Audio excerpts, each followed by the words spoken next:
Hi, this is Ash with Spark 59. Today I'm going to show you how to create your initial business model canvas in 20 minutes. You might be wondering why just 20 minutes. After all, a business model is a pretty complicated and critical thing to get right. Surely you should spend a lot more time on this. But here's the thing, the perfect plan is a myth. Studies have shown that most successful companies report having drastically changed their original plans along the way. Companies like Groupon, PayPal, Flickr are all examples of this. What really separates successful products from those that don't make it isn't necessarily starting with a perfect plan, but finding a plan that works before running out of resources. The way you do that isn't through rhetorical reasoning on a whiteboard in pursuit of that perfect plan, but rather through empirical testing, getting outside the building and stress testing and then refining your plan. Time is the scarcest resource in a startup, which is why it is important to time box your initial canvas so you don't fall into the analysis paralysis trap. I find that 20 minutes is enough time for the first pass. Perfection is not the goal here, but rather the goal is to sketch or baseline a snapshot of your current thinking. With that out of the way, let's get started. If you haven't done this already, head on over to leancanvas.com and click the Create Your Canvas button to sign up for a free account. After creating your account, you will be prompted to name your first canvas. I like to name my canvases by the customer segment they address because I find that the customer segment box drives the rest of the canvas. You probably already have an inkling of possible customers your product addresses in your head, but the first step is splitting these broad customer segments into even smaller verticals. Each of these vertical segments potentially represents a different business model and should ideally have its own canvas. This is sometimes hard to see, so it might help to consider an example. This is an actual product I built in my last company. Cloudflare was a service that helped people share lots of photos and videos easily with each other. The really broad category here was anyone that shares lots of photos and videos. While I would have loved to service that market, it's not specific enough. When you try to market to everyone, especially as a startup, you end up marketing to no one. Down below, you'll see a number of more specific and possible customer segments that I then created.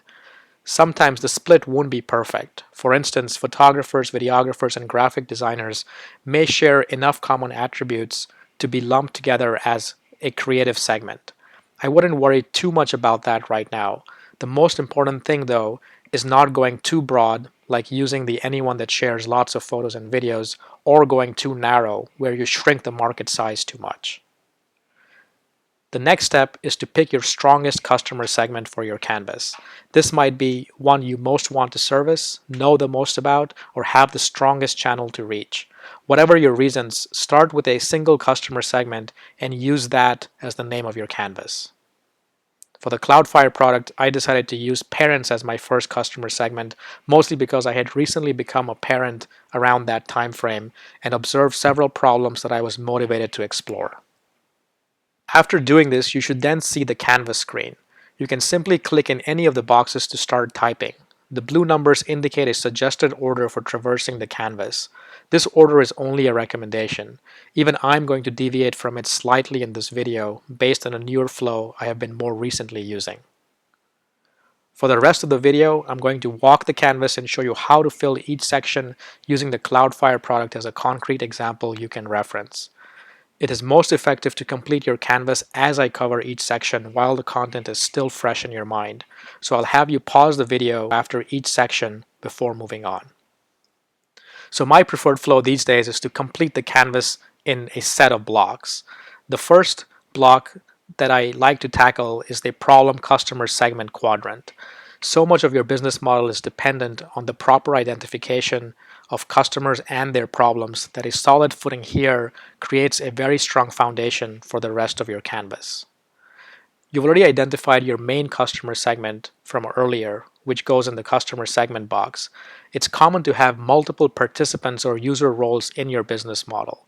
I would next go ahead and list all of them out here, but you should distinguish between customers and users when you do so. That distinction is pretty simple. Customers pay you and your users do not. For most products, that distinction is also pretty straightforward. In a software as a service product, for instance, you attract leads or users and aim to convert some or all of them into paying customers. In a multi-sided business like the one driven by advertising, for example, Google search, you have users who create value through participation that you then monetize through ads. Here, the advertisers are your customers and the users are those that are doing searches. For these types of products, I recommend keeping both users and customers on a single canvas. Marketplace businesses, however, are a lot more complicated. Here you often have two or more parties that simultaneously work to create value. Classic examples are eBay, Airbnb, where you need both buyers and sellers to make the business work. Additionally, each party often has a different incentive, channel, and other elements on the canvas that you also need to understand. So for these types of businesses, I recommend creating a separate canvas for each party involved. As a slight aside, there is a hashtag feature in the Lean Canvas tool that lets you visually group different customer segments on the same canvas. In the screenshot above, you'll notice different colors for buyers and sellers on the canvas based on the hashtags that are reused in multiple sections. This is a nice feature that lets you quickly keep all your customer segments on a single canvas and toggle them on and off.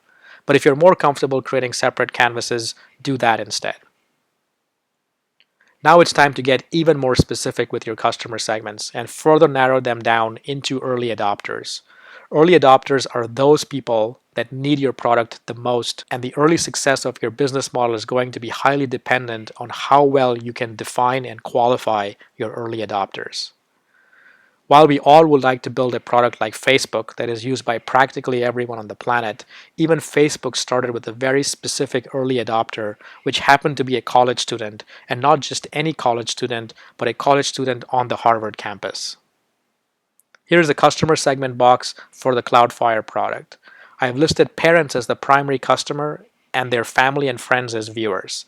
Down below, I further qualified my early adopters to be parents with younger kids because I felt that they would need my product more than parents with older kids. Pause the video here and complete your customer segment box before moving on. With your customer segments and early adopters defined, we'll now move on to the problem box. Outline the top 3 problems your product addresses for this early adopter. You can have less than 3 problems, but try not to list more than 3. A helpful technique for uncovering good problems at this stage is using a 5 whys. You start with a customer problem, which is usually a surface problem or symptom.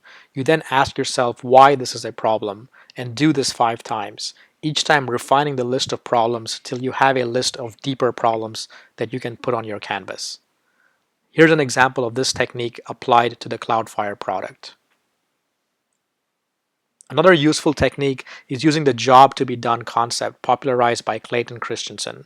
The basic idea here is that customers hire your product to get a job done. This is often something they have already been trying to do, but probably unsuccessfully. Once you correctly identify that job, you're in a much better position to identify underlying problems and eventually define a solution for that. This idea also ties nicely into the next quadrant, where you ask yourself how your early adopters solve these problems today. Here you want to be able to describe your customer's current reality. What existing solutions or alternatives are they using today to get the job done? Doing nothing, by the way, is also an alternative. As we'll see shortly, this information will be invaluable in properly positioning and pricing your product. Here is my filled out problem box for the Cloudflare product. You'll see a list of 3 top problems I picked from the earlier 5 whys analysis, along with a list of possible existing alternatives parents use for photo and video sharing. Pause the video here and complete your problem box before moving on. The next set of blocks I like to tackle is the combination of your solution, your unique value proposition, and revenue streams. These 3 things taken together help to define your offer or minimum viable product, which I'll define here in a second. The solution box is the one we entrepreneurs are most in love with because we love to build cool stuff. But your solution isn't usually what's riskiest on the canvas. Instead of falling in love with your solution, embrace the concept of a minimum viable product. The minimum viable product is the smallest solution you can build that still delivers customer value, That is, it still solves a specific problem and ideally also captures some of that value, which is just a fancy way of saying it gets you paid. Until you gain a deep understanding of your customers and their problems, you cannot really define the right solution. That said, I'm sure you have an inkling of what you'd like to build anyway, so let's list those, but still constrain them around the top 3 problems you listed earlier. So for each problems that you listed earlier, briefly outline how you envision solving them using your solution. Here is my filled out solution box for the Cloudflare product. I envision solving these problems with software and list the top 3 features I would need to include in my minimum viable product. Again, pause the video here and complete your solution box before moving on. Next, we turn to the unique value proposition. Not only is this one of the hardest things to get right, but it's also the most critical, at least initially. When you first introduce a product, the initial battle is all about getting noticed by customers. It's getting a chance to have a meaningful dialogue with a prospect. You get this chance by making a compelling offer or promise represented by your unique value proposition. The good news is that, like everything else on your canvas, your unique value proposition is also a guess or hypothesis. You'll have lots of opportunity to test and refine it later. Here are some techniques for getting started. Your unique value proposition is derived from the intersection of your problem and your solution. So craft your unique value proposition around your number one problem. And instead of just thinking in terms of top features and benefits, think in terms of your finished story benefit. Your finished story benefit is the value a customer derives after using your product. So if you have a job board service, for instance, your unique value proposition isn't the cool resume building feature you have, but rather the promise of helping job seekers find their dream job. Next, avoid the use of empty words like simple, fast, or easy. Yes, I know Apple uses these all the time, but you are not Apple. They can get away with it because they have built a reputation and brand around simplicity. You haven't and need to be a lot more specific with your unique value proposition. Here's a formula by way of Dane Maxwell for creating a compelling unique value proposition that uses 3 fragments. The first is the end result the customer wants, which is like the finished story benefit.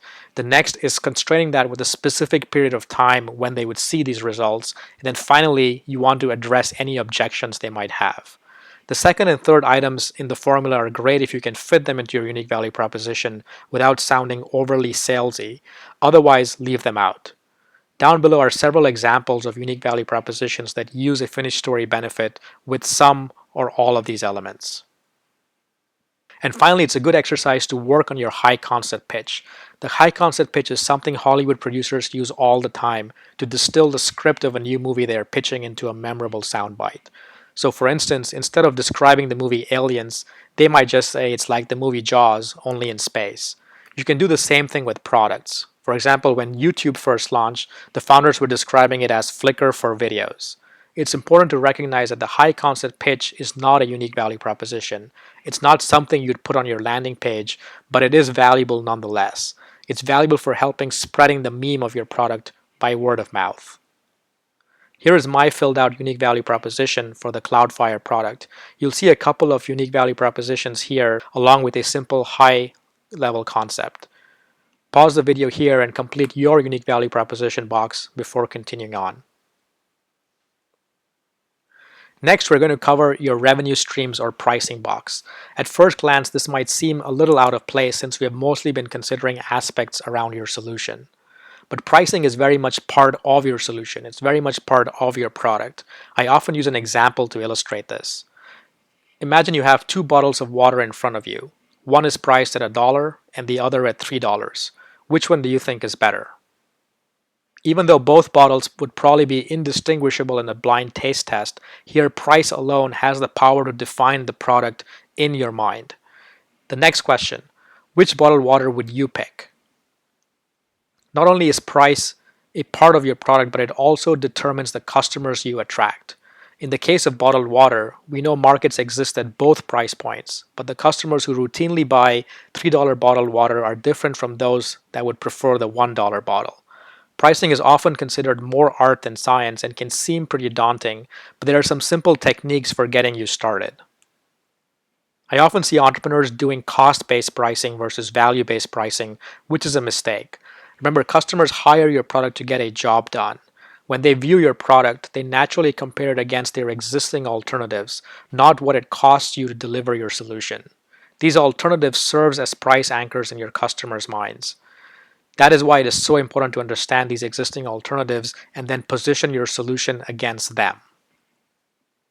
I'm also a big proponent of keeping your pricing as simple as possible, at least at the beginning. Resist the urge to create multiple pricing plans at this point. Rather, pick a price aimed at your early adopters and keep their existing alternatives in mind. In the case of a multi-sided business model, even though you aren't directly charging your users, you are still building an asset. The challenge with these business models is that this asset isn't worth anything until you pass a certain threshold or tipping point. Find out what that tipping point is and get some ballpark numbers on the value of that asset by looking at comparable advertising rates and/or acquisitions depending on the type of business you are building. Here is my filled out revenue streams box for the Cloudflare product. I use my existing alternatives as anchors, which range from $0 with Facebook all the way to $99 for the Apple Mobile Me service. But I use these alternatives to come up with my starting price of $49 a year. Pause the video here and complete your revenue stream box before moving on. Next, we're going to cover channels or your path to customers. Your channels or path to customers are one of the more riskier items on your canvas. You might be able to identify a problem worth solving, build out a solution, and even get a small group of customers to derive value from it. But if you can't get your product in front of enough customers, none of that might matter. Channels aren't something to defer to later, but rather something you should start building and testing from day one. The good news is that you don't need to build scalable channels from day one. It's okay to start with a handful of outbound channels to jumpstart your learning first. Here are some possible outbound channel suggestions that might help. At the same time, take a stab at identifying where your scalable channels might come from. These typically take time to build, so it helps to think about them now versus later. Here's a list of some possible scalable channels that you might be able to employ later on. Now here's my filled out channels box for the Cloudflare product. You'll find a combination of outbound and inbound channels listed here. Pause the video here and complete your channels box before moving on. Now we're going to move on to how you measure success using key metrics. Key metrics represent the key numbers that tell you how your business is doing. A startup is inherently chaotic, but at any given point in time, there are only a few key actions or metrics that matter. These will change as your product moves through various stages, but at this point in time, I'd like you to identify two key metrics. The first is identifying the key customer action that drives value in your product. In other words, ask yourself, what key activity would you use to measure your value proposition?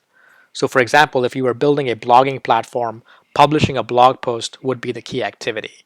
For Twitter, posting a tweet is a key activity. The second key metric is stating your success metric for your product. What would you need to achieve to make this product worthwhile? It could be a revenue target, like building a $10 million business or a $100 million business. It could be having some impact on the world, or it could be something else altogether. Here is my filled out key metrics box for the Cloudflare product. My key activity is based around sharing. If a parent doesn't routinely share their photos and videos with others, chances are they will lose interest and not keep paying for the product. My success metric for Cloudflare was building a $5 million business, which roughly translated to acquiring 100,000 paying customers. Pause the video here and complete your key metrics box before moving on. We're at the home stretch now. After getting hit with a killer idea and convincing yourself it's worth pursuing, the next thing that should be keeping you up at night is how you build enough runway for your product. We'll use this section to do some ballpark sizing of your business model and estimate scope and feasibility of implementing it. Start by outlining your fixed and variable costs, things like people, servers, and other resources you will need to implement this business model. It's impossible to be totally accurate at this stage because a lot of it will change with time. It does help to consider a shorter horizon like a break-even point and use your pricing and cost structure to come up with the number of customers you would need to break even. And then go all the way. Calculate how many customers you would need to realize your metric for success from earlier. Again, the point is not accuracy, but ballpark sizing for establishing if you have a problem worth solving on your hands. Here is my filled out cost structure box for the Cloudflare product. Pause the video here and complete your cost structure box and do a similar sizing estimate. And now the final box, the unfair advantage. Unfair advantage is also sometimes called competitive advantage or barriers to entry on a business plan. It essentially describes how you'll defend against competitive attacks. Most first-time entrepreneurs don't completely understand what constitutes an unfair advantage and often list things that aren't. One of the most commonly cited unfair advantage is being first to market. Take a look at these companies. None of them were first movers in their markets, but fast followers. One could actually argue that being first to market can be a disadvantage because the burden of learning and marketing a new product is all on the first mover. Here are other things commonly cited on business plans. All of these things, while important, don't create a sustainable unfair advantage on their own. So what is a real unfair advantage? I subscribe to a simple definition put forward by Jason Cohen, who is currently the founder of WP Engine and also writes the popular A Smart Bear blog. His definition is that a real unfair advantage is something that cannot be easily copied or bought. So let's list out some examples of some real unfair advantages. The bad news is that you probably didn't see an unfair advantage that applies to you today. The good news is that that's okay. Even Facebook didn't really have an unfair advantage when they started. They were number 11 or 12 at building a social network, but they still managed to build the largest social network on the planet, which has now become their unfair advantage. The more important thing is to have an unfair advantage story. Unlike the other boxes on the canvas, the unfair advantage is unfortunately not one you decide to test one day. If and when you start getting some traction with your product, your unfair advantage will be tested by competition and copycats. You may also not have a readily identifiable unfair advantage today. Rather than listing something weak and clearly not an unfair advantage, leave this section blank. Some unfair advantages are revealed over time, like in the case of Zappos. Having a blank box staring back at you also serves as a constant reminder to keep looking for one. Here is my filled out unfair advantage box for the Cloudflare product. Since it's targeted at a very specific and emotional niche, I envision building differentiation over time by fostering a strong sense of community among my customers. Pause the video here and complete your unfair advantage box. So there you have it. If you followed along, you should have captured your first business model. Congratulations. Next time, I'll cover how to bulletproof this business model from here and show you how to start the process of stress testing your plan A. Until then, take care.